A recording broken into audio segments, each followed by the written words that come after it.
Setiap harinya, tangki-tangki air tampak lalu lalang di wilayah selatan Bali. Hal yang begitu jarang kita temui ketika bepergian ke wilayah hulu Bali. Air-air dari hulu tampak memenuhi bak-bak pemelukatan di wilayah hilir Bali. Tejakula menjadi salah satu wilayah hilir yang terdampak kekeringan. Tepatnya di Desa Les. Desa yang dulu dipenuhi dengan rimbunnya pertanian padi, kini perlahan berubah.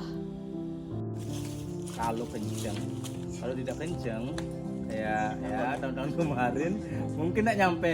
Jangan sampai malam-malam tuh nyiram tuh dalam kondisi sambil menangis. Airnya itu hanya sebesar ini, jalan merayap ya.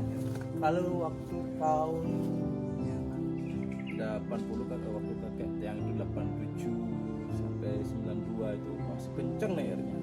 Sampai yang mandi di sini hanyut. Desa yang mayoritas penduduknya adalah petani kini harus adaptif di tengah musim kemarau.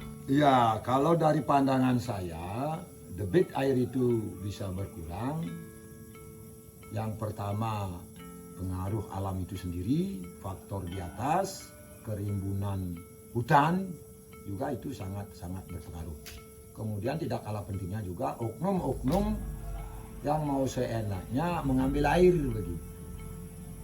Banyak sekali kelompok yang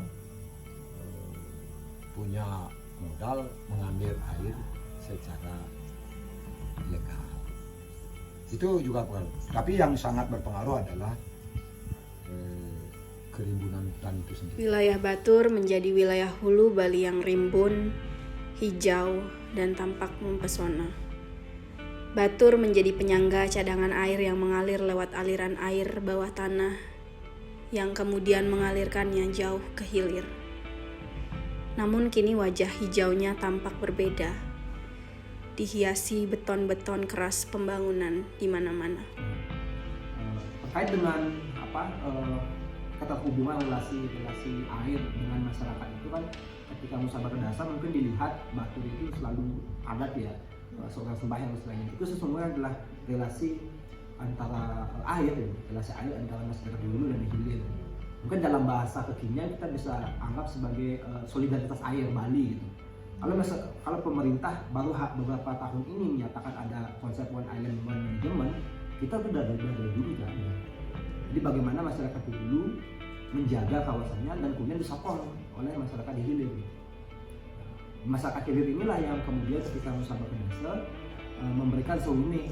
Sewini itu adalah hasil bumi, ada persembahan kepada Dewi Betari. Itu dah yang bisa dibilang sebagai pajak atau kompensasi terhadap masyarakat hilir yang sudah menjaga kawasan resapan airnya.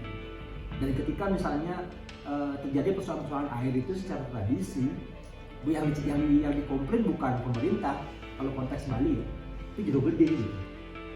Barangkali adaptif adalah kata-kata yang tepat untuk menggambarkan bagaimana wajah mayoritas masyarakat di hulu Bali menghadapi krisis air. Untuk nyiramnya pakai air hujan.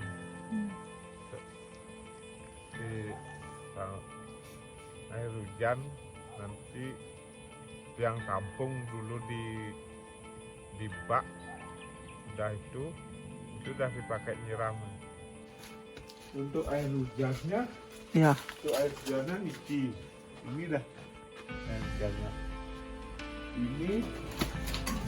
Ini pipa dari sumbernya airnya.